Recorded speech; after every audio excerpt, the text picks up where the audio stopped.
I don't know what to call these kinds of games. These are shooter or vehicle military games that may seem low quality, but they're really fun to me.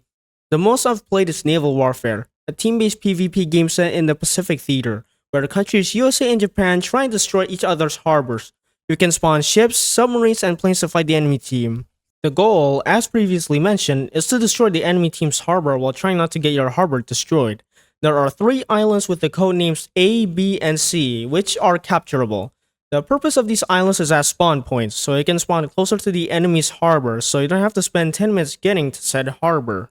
Although the gameplay loop is very simplistic and the graphics and mechanics seem unfinished, the gameplay feels pretty smooth. The gameplay is also simple, dumb fun, and the graphics are very potato to the point you can run this on a potato. This is one of my favorite Roblox games to play when I used to have a potato laptop while waiting for my brand new mouse to be delivered. But what if it's not smooth? Meet Armored Patrol, another team-based game where you fight on the ground with ground vehicles and helicopters in either the red team or the blue team. The graphics quality is the same as Naval Warfare, just a bit more detailed, so you can still run this on a potato. The goal is to gain as many points as possible by capturing points and killing. Although you could just walk on foot and claim points that way, the fun part and the appeal of this game is using the vehicles. I personally like using the tanks to brawl. There are maps in this game that you can vote for before a round starts.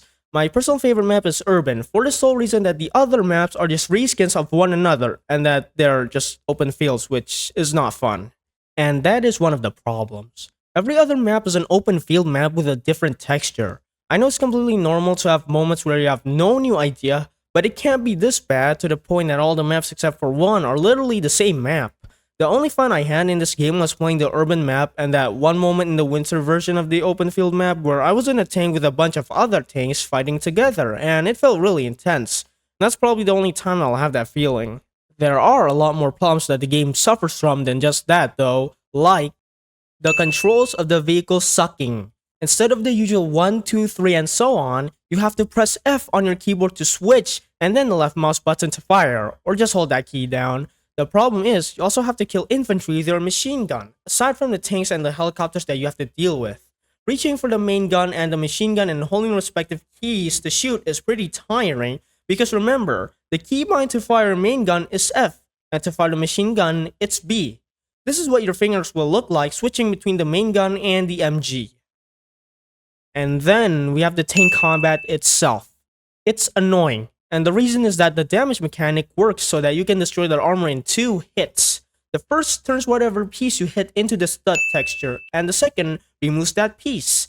And once the enemy player driving the tank is exposed, you machine gun him. That's the combat loop. However, the reality is that you and the enemy tank are constantly turning, facing their non-statified armor which hides their damaged armor or exposed part, which can get pretty repetitive and annoying. And don't get me started on the moments where you and the enemy tank drive around in circles trying to hit them. It's a complete nightmare. The bullets just disintegrate at a certain range, and that range is a bit too short if you ask me. This is very visible when you try to shoot a tank from a not too far distance, where it's not absurd if the shell reaches that range, only for your shell to turn white and drop, leaving you scratching your head.